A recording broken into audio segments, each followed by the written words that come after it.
What is a planner? This is actually quite a difficult question. I think most planners do find it quite difficult to explain it to their mums. A planner has to be a lot of different things, but I suppose one way to summarise it is that you need to kind of be able to connect a client's business objectives with creative communication objectives that are going to help those business ones. So you need to be able to understand business, you need to be able to understand creativity, you need to be able to manage clients and creatives. It's a sort of strange glue-like role, where ultimately it's about coming up with the right strategy to solve a problem. So I suppose we're problem solvers at heart, as well as often quite geeky. Well, planners are primarily responsible for strategy, and that includes inspiring the creative, and that includes measuring the work afterwards, whereas account handlers are primarily responsible for the client relationship. However, there should be a good degree of overlap between the two. A great planner should be certainly at least a little bit creative. Great creatives should be able to think strategically. Great account handlers kind of need to be able to do a bit of everything. And the more fluid that is, I find, the better the work, and the happier and more productive the process. So absolutely planners should be creative. I do generally find, should that leak over into trying to help write the headlines, it's not generally very well received, and that's probably fair enough. But should you be creative when it comes to how you write your brief, how you get that information across? Absolutely.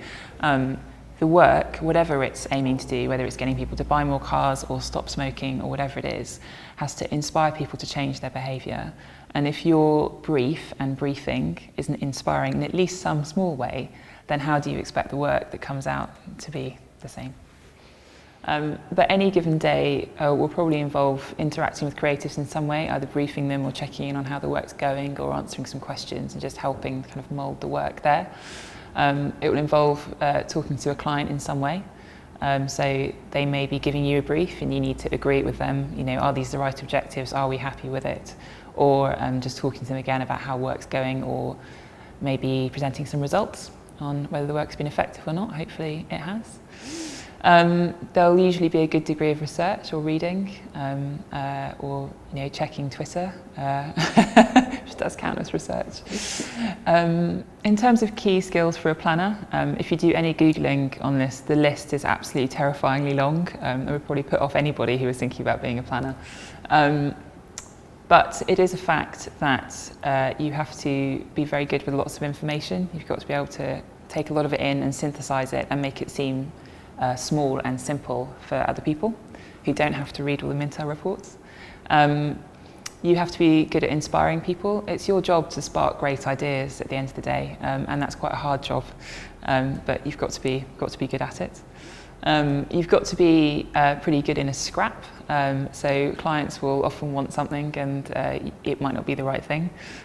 So you've got to be able to elegantly and diplomatically make sure that the right work gets made. You've got to be good at measuring stuff, and new ways of measuring stuff and making sure it's effective. And just be interested and interesting, I think, that old saying, interested in the world around you. I know planners are often characterised as kind of, specky geeks who just kind of sit in their ivory tower and read books. There may be a degree of truth in that, but ultimately communication lives out there in the real world. And if it's your job to spark great communication in that world, then you've got to be part of it. So kind of the more that you're a full three-dimensional person doing random things, the better.